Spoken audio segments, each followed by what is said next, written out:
बोलिए गोविंद भगवान की।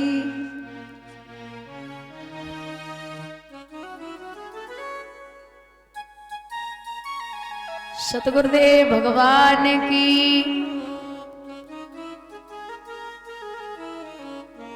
महाराज मैया कुंती ने जवाब दो लाला, अगर तुम ना मान सकते हो तो हमारा एक काम कर दे। कहा जो तुम्हारे पास 5 बाण हैं परशुराम जी के दिए हुए, वो 5 बाण हमें दे दो। करण बोले अब आईना मैंने बात, अब हमें तो पता आती बिना मतलब के तो अर्जुन तुम्हें या कृष्ण भेज ही ना सकता। मैंने बात अब तो अब आई हूं मैया। और दादा ये 5 बाण परशुराम जी ने तब दिए थे जब ये कर्ण एक बार, वैसे ही परशुराम जी का नियम था ये क्षत्रियों को विद्या अध्ययन नहीं कराते थे, क्योंकि इनके ही शिष्य भीष्म पितामह जी हैं। तो भीष्म भी और परशुराम जी में भयंकर युद्ध हुआ था, चेले ने गुरु को हरा दिया था। तो परशुराम जी ने वहां सौगंध खाई थी कि मैं अब कभी क्षत्रियों को विद्या नहीं सिखाऊंगा। लेकिन ये छुप करके कर्ण विद्या अध्ययन कर रहा था। एक दिन कर्ण वहां आश्रम के बाहर बैठे, अचानक कहीं से परशुराम जी आए और कर्ण के पास बैठ गए। बाबा को नींद आई गई, सो कर्ण की जंघा पे सर रखो और सोई गई। जब सो रहे थे तो कहीं से एक भमरा आया, वह भमरा ने कर्ण की जंघा में काट लिया। भमरा घर बनाता जा रहा है, रक्त बह रहा है, चेहरा लाल पड़ा है, पसीने से लथपथ है, बड़ी तकलीफ हो रही है। लेकिन कर्ण ने विचार किया कि अगर हमने जंघा को हिला दिया या मुंह से शब्द निकाल दिया तो गुरुजी की नींद खुल जाएगी। अब तो न मुंह से बोल रहे न हाथ पैर हिलाए रहे। अचानक गुरुजी के नेत्र खुले तो रक्त को देखा, चेहरे को लाल देखा, निगाह पहुंची है। परशुराम जी ने विचार किया है कि अब निश्चित हो गया किसी ब्राह्मण का ये बेटा नहीं है, ये किसी क्षत्रिय का बेटा। इतनी सामर्थ्य, इतनी ताकत का ब्राह्मण के बेटा में ना हो सकती, ये क्षत्रिय का बेटा है। प्रसन्न हुए, प्रसन्न होकर के 5 बाण दिए और कहा था हे कर्ण तुम जहां भी जैसे भी किसी भी जगह युद्ध करोगे, ये ऐसे 5 बाण हैं कि आपको कोई भी नहीं हरा सकता। मैया ने वो बाण लिए, कुंती बाणों को लेके वापस आई, लेकिन कर्ण के पास में एक वज्र शक्ति थी। उस वज्र शक्ति का प्रहार जिस पर भी होता वो खत्म हो जाता। अब क्या करें, सबसे पहले अर्जुन तो जा नहीं सकते, क्योंकि अर्जुन जाएंगे तो कर्ण मार देंगे। सुबह युद्ध की तैयारियां हुई, और जब युद्ध की तैयारी हुई है तो सबसे पहले भीम के बेटा घटोत्कच को भेजो, कहिए जाओ आप युद्ध करो। तो भीम का बेटा घटोत्कच जब चला,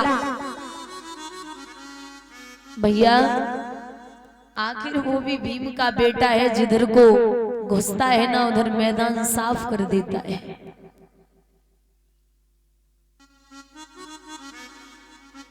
दुर्योधन बोले क्या देख रहे हो, कर्ण एक काम करो, वो जो वज्र शक्ति है ना उसका प्रहार करो, ये सबको मार देगा। दुर्योधन की बात सुन के कर्ण बोले दिमाग तो ठीक है, अगर हमने वज्र शक्ति का प्रहार कर दिया तो निश्चित है अर्जुन बच जाएगा। अर्जुन अगर बच गए तो गजब हो जाएगा। दुर्योधन कहने लगे अर्जुन तो लड़वे को तब आए जब जो भीम को बेटा हमें तुम्हें छोड़ दिए। नंबर तो अर्जुन का तब आएगा जब ये भीम का बेटा हमें और आपको छोड़ देगा। ये कितना लड़ाकू है। आप वज्र शक्ति का प्रहार कीजिए। भैया जैसे ही वज्र शक्ति को प्रहार भव है तो 22 समय पे भीम का बेटा उस रणभूमि में मारा गया। भीम को क्रोध आया, उसने दुशासन को उठाया और उठा करके जमीन पे पटक दिया। महाराज जब दुशासन को मारा है तो भीम ने उसके रक्त से मैया द्रौपदी के केशों को रंगा। अब यहाँ दुर्योधन विचार कर रहा है कि अब कुछ होने वाला नहीं है, मुझे पता है कि मेरी हार पक्की है। लिखा है दादा, दुर्योधन भव उदास होइयो न सवरात गो मारो और अगलो का कर पई है रे के करड़ौरे विचारो।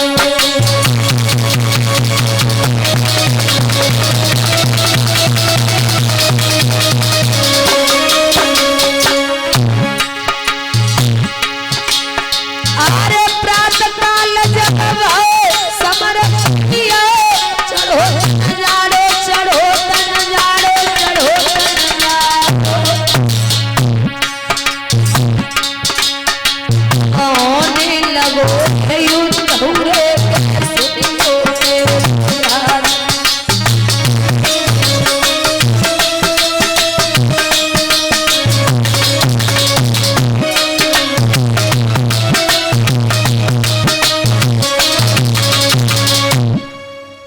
भैया। सुबह युद्ध की तैयारियां हुई,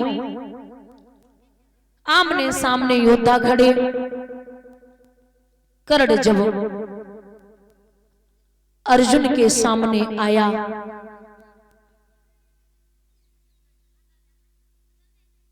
अब वो उसके पास कुछ है तो नहीं, क्योंकि 5 बाण मैया ले गई, वज्र शक्ति थी उसका भी प्रहार हो चुका। आमने सामने आए तो एक बात याद रखना दादा, जब कर्ण बाण चलाता है तो अर्जुन का रथ 3.5 कदम पीछे हट जाता है, और जब अर्जुन बाण चलाते हैं तो कर्ण का रथ 7 कदम पीछे हट जाता है। अर्जुन भगवान से मुस्कुराए कि बोले कन्हैया तुम्हें पता है हमारे बाण में इतनी ताकत है कि इसका रथ 7 कदम पीछे हट जाता। भगवान बोले शर्म करो, तुम्हें शर्म नहीं आती? ऐसे हमसे कह रहे हो? तुम्हें पता भी है कि तुम्हारे रथ पर मैं पूरी दुनिया का बोझ लेके बैठा हूं। मैं खुद पूरी दुनिया का बोझ लेके बैठा हूं तुम्हारे रथ पर, और जो ध्वजा पर विराजमान है वो है हनुमान जी। अब जब बताओ, जब इतनी ताकत करण में है तो रथ 3.5 कदम पीछे हटे रहो तो जाते बड़ो बलवान कोई सकत। बातें मत करो, आगे बढ़ो अर्जुन, अब बाण चलाओ करण पे। अर्जुन बोले मैंने हत्थे पे बाण नहीं चलाऊंगा। भगवान बोले ज्यादा ज्ञान मत दो, तुम्हें पता है जब कुल में दुश्मन पैदा हो जावे तो भाई मारे में देरी ना करो। अगर दुश्मन कुल में पैदा हो जाए तो उसे मारने में देर नहीं करनी चाहिए। आगे बढ़ो। और दादा, आपका दुश्मन वो होता है जो आपसे मीठी मीठी बातें करे और आपकी आने वाली पीढ़ी को नुकसान पहुंचाए। आपके वंश को जो मिटाने की कोशिश करता है वो आपका कभी मित्र हो ही नहीं सकता। बोलिए गोविंद भगवान की। आगे बढ़े हैं।